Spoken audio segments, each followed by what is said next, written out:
What is up, guys? The Reese of Duality Game here, giving you Afro Samurai 1 for the PS3, and this is saving the children of the dojo. I'm not even sure if I want to sneeze or not. I may need to turn on the TV because nobody likes repeating thing though, do they? Okay. Take the cliff, they says. Okay. Oh shit. Afro.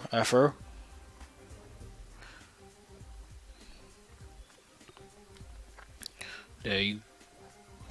Afro, you're being surprisingly difficult. I'm coming, kid. Coming to chop and slice in front of your eyes.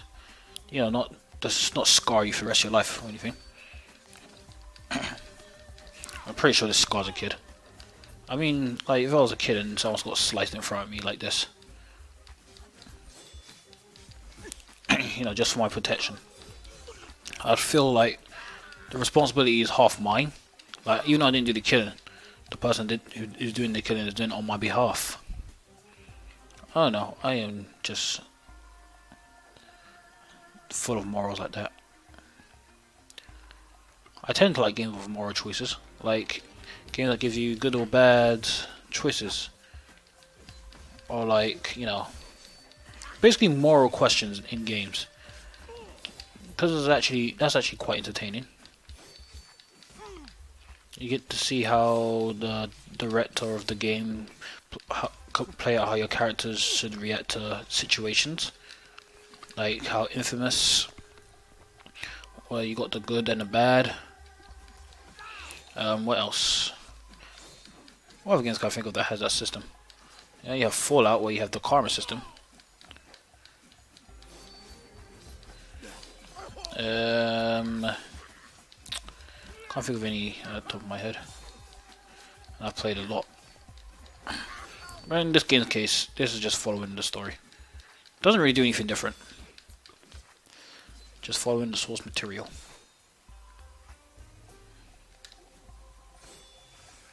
Can't believe I missed that. There we go. More ninjas.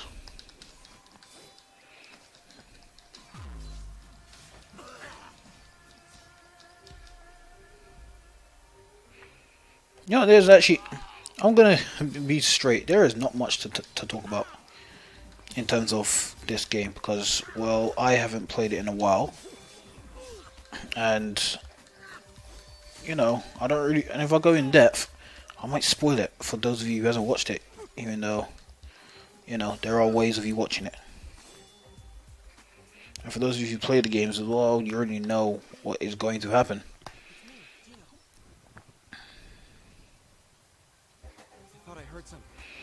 I don't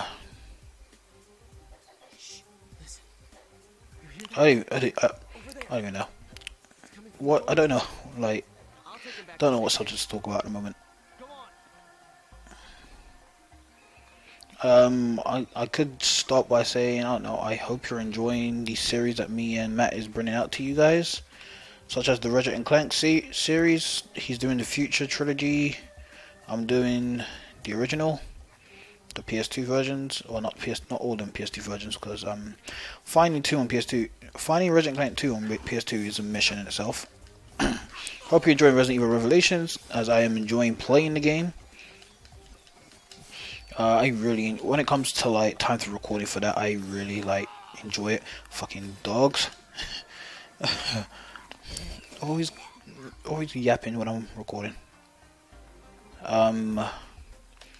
What other series is there? Well, Street Fighter, I'm going to get back on it once I finish my exams. For those of you who play fighting games, know that learning new characters is time consuming. Like, in order to even perfect a character to a point where you're happy to think, okay, I'm ready to fight other people, that takes a lot of time. And because I haven't played it since, well, I haven't played with the character I was going to play with in a while, which was Cammy. I'm seriously lacking in terms of compatibility with other players. So I want to do some battle lobbies at some point and retrain my Cammy, and bring back to you the rest of the episodes before I move on to the next character, whoever that may be.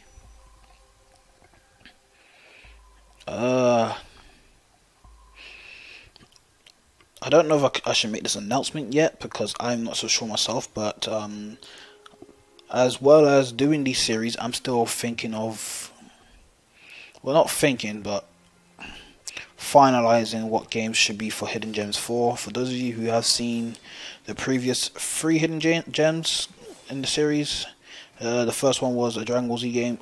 Oh, that was brutal.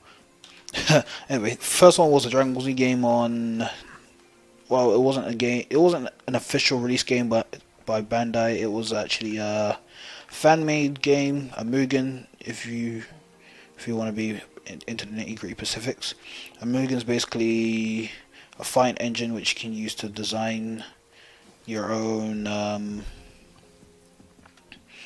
design your own games with your own characters. Well, not your own characters, but you know, most people use Dragon Ball Z, Tekken, Street Fighter.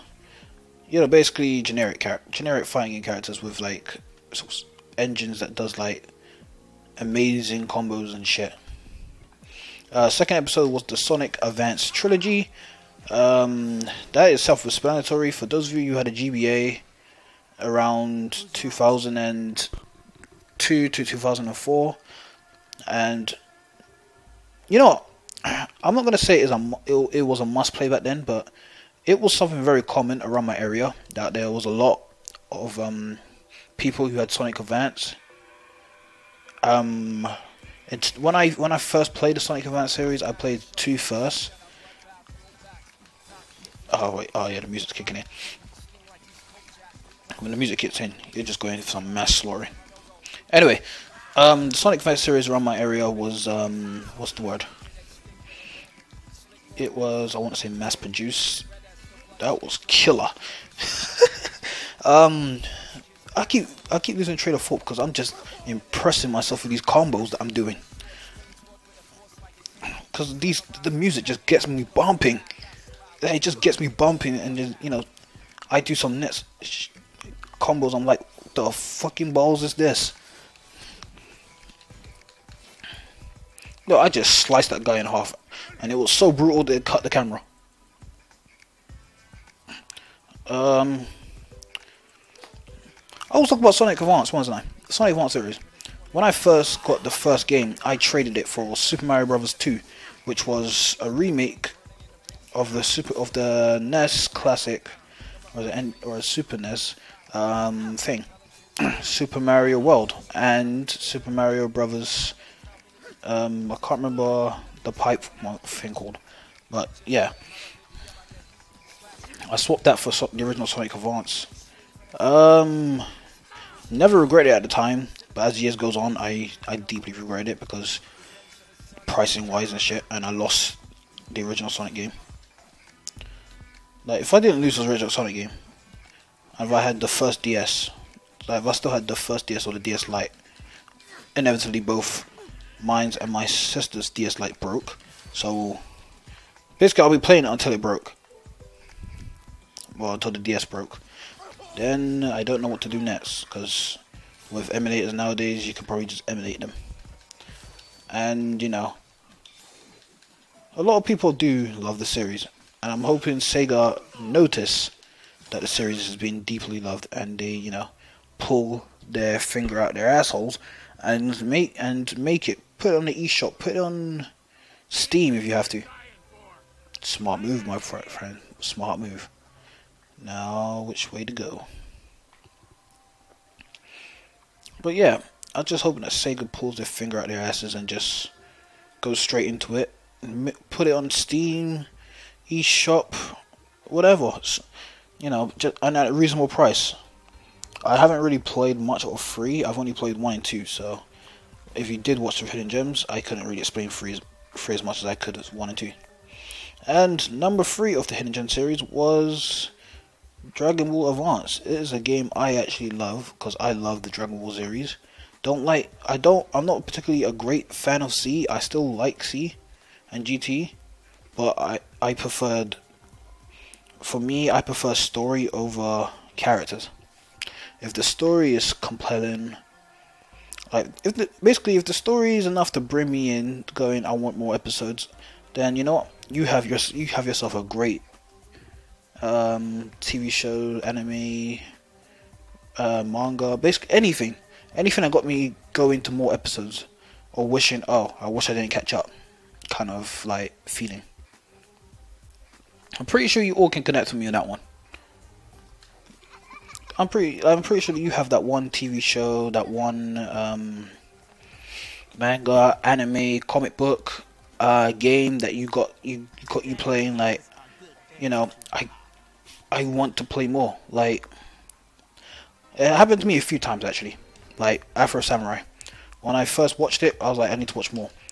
I think I watched all 5 episodes in. I paced myself with that because if I watched it, cause I could have watched it all in a day, but I chose not. Let me just pace myself. I watched 2 episodes a day, and the last episode I just watch, just last episode wise. Well, watched it and I was like, oh, damn it. Then I found the game at my local shop, bought it. I played it completely about in a weekend, and the game actually did bring the story feels back, which was actually nice. What other games has got me doing that? The Devil May Cry series. Growing up, I didn't know what the Devil May Cry series is, and people that I grew up with are not really great at explaining things. So when I asked one of my friends who played what the Devil May Cry series was, I chose the wrong choice of friend that time. Because even though he does play games, when it comes to explaining, it's like, how do I explain it? What analogy could I give this on in terms of his explanation? His explanation is quite random. So basically, I found the first game for very cheap. Played it. I thought it was Resident Evil clone. Then I thought it was a Resident Evil clone. Capcom admit to it being inspired of Resident Evil. So I was like, okay, fair enough. I'll see. It took me a few months to finish the first game because with me, if I get pissed off in a game, like if I find something either not too hard, I would say annoying to a point where, if I carry on any longer, I probably won't like this game. I will just put down the game, put it down for a good month or so, depending on the game and the genre, and depends on my schedule. Then I'll go back to it, like when I miss it. Like, it took me a few months before I realized, oh, I kind of miss playing Devil May Cry. I played it, I realized why I was pissed off at it, then I calmly thought about it. Because what I realized is, in most games, such as hack and slash, or basically action games in general, like you're fighting 2 enemies, the computer and yourself. You're fighting your inner aggression. Like you can get how do I explain it? Your inner aggression can basically blind you. Like you can tell yourself what the tactic is, but your body is like, I'm going to ignore you. It's hard to explain, but it is basically 2 fights. You're fighting against yourself and basically the game itself. And when it comes to a lot of boss battles, especially the Devil May Cry series, where dodging is crucial. You notice the boss battle patterns. You notice how easy it is to read, how easy it is to do, and then after a while, you can put these to actions. Then you get excited, and then you decide to go or show off. You start to go into this mood where you decide to show off. You show off your skills, like how badass you are and some shit. And then not everything goes towards a plan, and the boss probably has like that one move that probably kills you instantly, and then you know you just get pissed off, and then the next few things you're just like, the next few tries you're just like, you know, I've given up. It just happens in general anyway.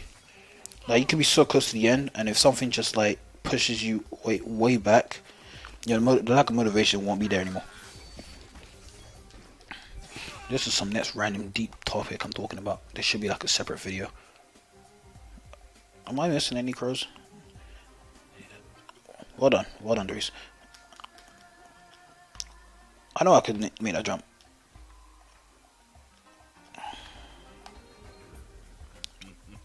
There we go, got all 5.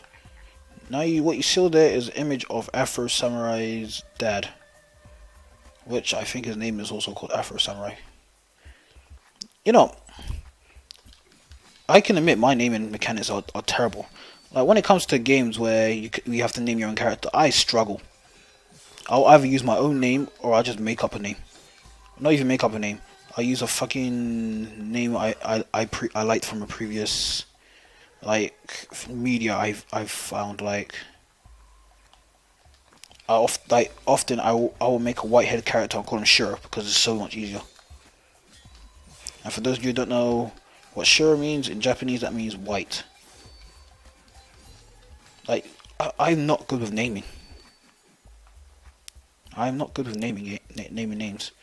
And if you put me on the spot to name names, I struggle. So I don't really like naming names, but come on. This naming mechanics in this game, in this series in general, it's decent. Obviously some of it I won't expect. The boy's name's Afro.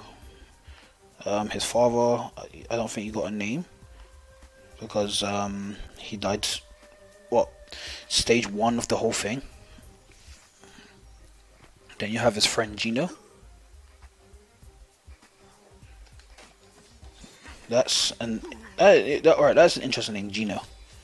And then you have Afro Samurai's friend, which will come after I finish this battle. Ninja. Yeah, I can't. You know what? They still have better naming mechanics than me.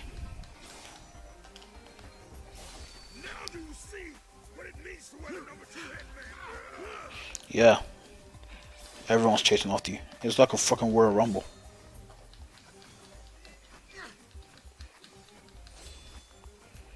But I'm sure he can handle it. I mean, he chased after you for, well, why do you have it? Why can't you just throw it away and give it to someone? Protect the children, you know? Afro Samurai would have left you alone. Go after some next other motherfucker, like he did.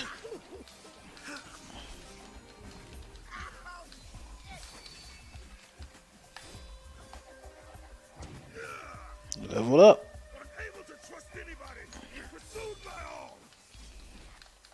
I really like how powerful his master's voice is. Like, you know when a voice is powerful is when they have that certain like tone to it.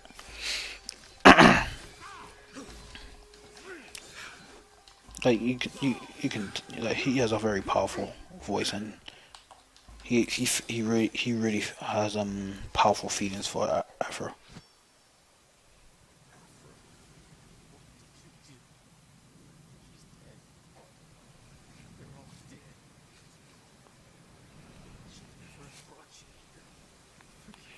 I forgot what happened.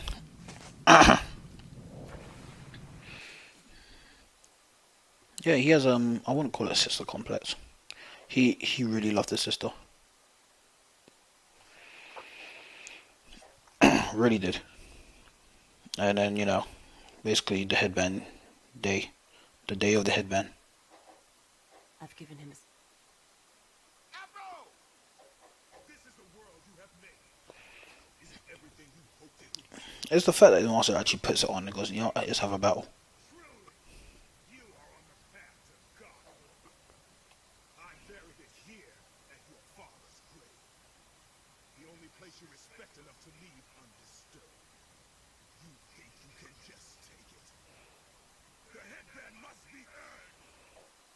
Such a powerful voice.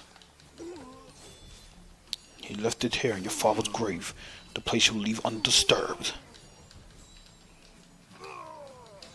This must end here. Let it go. What's done cannot be undone. But even now, You know what amazing? You know what actually amazes me throughout the whole thing? The main protagonist, Afro Samurai.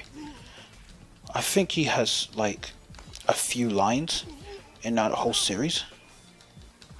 Like he could probably go the whole thing without talking, but he can still you still know what's going on because everyone else, the supporting characters, this is not what your father wanted. the supporting characters will fill you in. To protect you, to put an end to this meaningless cycle of death and rebirth. What you just do is just rather just stare down at all his enemies and say, this is not personal. It's just vengeance. That's the most memorable line he does. Oh, he punches.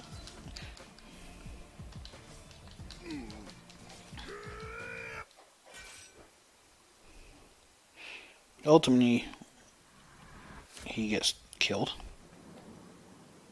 And the headband gets taken. And he becomes number 2. A demigod. You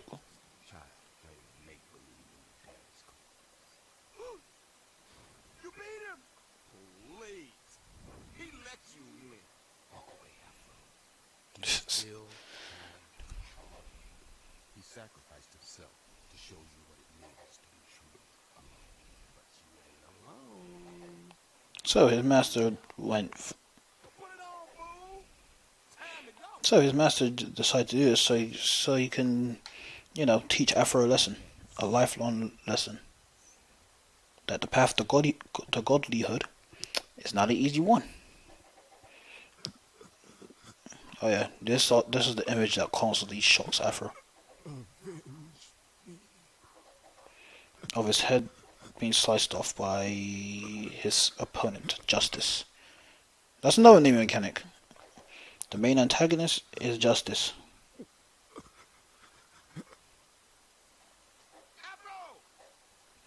My name is Okiku, and I am dead. Okiku's stories. 7 days together, you and I. No matter.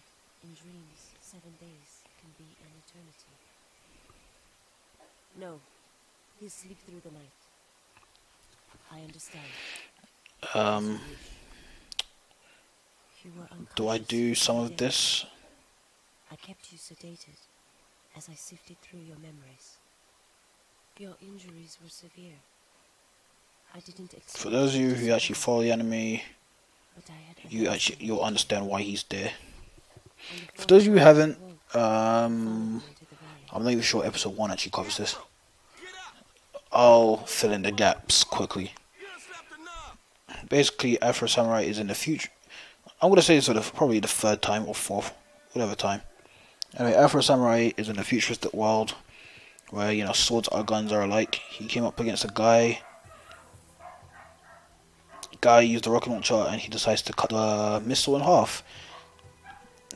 During cutting this missile in half, the impact of the explosion actually blew him into the bottom of a chasm, which ultimately knocked him out. And as you know, he's in this place All our resting up. lives We've been told the same stories. Afro Samurai, the demon that would kill us as we slept. These threats were disguised as children's tales, intended to dissuade thoughts of defiance, and made more potent by the fact that you were real. He was like a freaking children's tale. If you don't go to sleep, Afro Samurai will get you. No. Actually, I might just end it here because I think this place is quite short. Anyway, I have been your host. Sorry, I just muted my mic there. Anyway, I've been your host, Therese of Duality Gaming, giving you Afro Samurai Part 3? Yeah, Part 3, I think. I'm not so sure. Bear with me. Anyway, like if you didn't, comment, subscribe. Your subscription will always be welcome. I think this will be in a playlist, this as well as other series. So for you playlisters out there, I watch out for you. You know, I look out for you. And ultimately, as I always say, stay safe, people. Stay safe.